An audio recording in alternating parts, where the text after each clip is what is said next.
Good morning বন্ধুরা। আজ কি হলো, আজ আমার মাম্মা ঘুম থেকে আমার আগেই উঠে গেল। আর ঘুম থেকে উঠে বনুকে পেয়ে নিল, বড় বনুকে। এবার শুরু হয়ে গেল বড় বনুর সাথে খেলা। বড় বনুর সাথে ঘুম থেকে উঠেই ছাদের উপরে উঠল।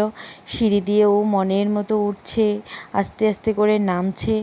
পুরো ছাদ আস্তে আস্তে করে পেয়ে গেল দাদাকে। আর কি লাগে, ওর বেস্ট ফ্রেন্ড।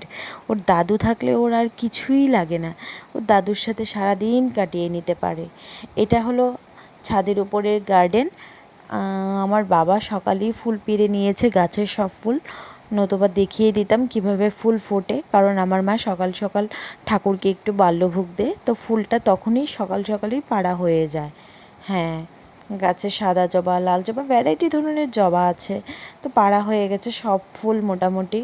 লাউ গাছ নেই, এটা কুমড় গাছ, মা লাগিয়েছে কুমড় গাছ, পুঁই গাছ, পুদিনা পাতা, কাঁচা লঙ্কা গাছ, জবা গাছ, অনেক ধরনের জবাই আছে। ফুল পাড়া হয়ে গেছে। ওখানে আমার মাম্মা আর ওর বনু ঘুরছে, ঘুরে ঘুরে দেখছে।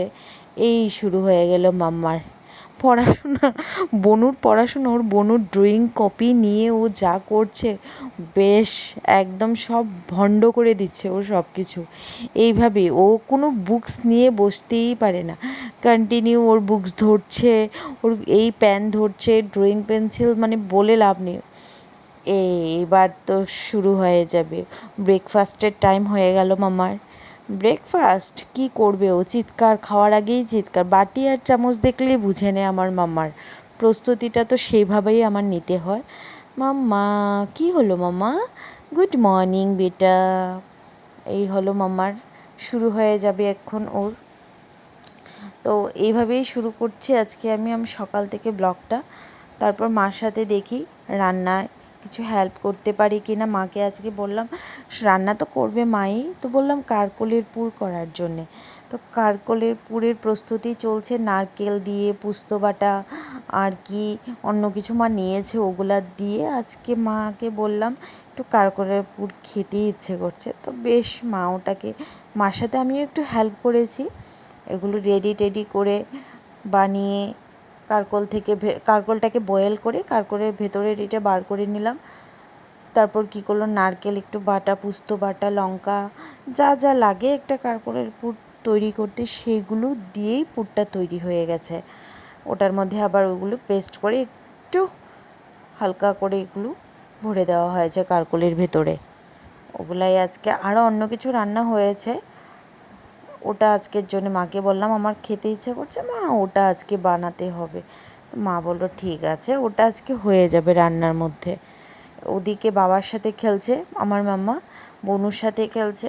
ওর কন্টিনিউ দিদন বাড়ি আজকেই আছে, আজকে আমি শ্বশুরবাড়িতে ব্যাক করব। আজকে ও দাদাকে পানিশমেন্ট দিচ্ছে, ওর দাদার সাথে টিচার খেলছে ব্যাট নিয়ে। দাদার সাথে কত মস্তি করছে, খেলনা টেলনা দিয়ে সারা ঘর ভরিয়ে নে।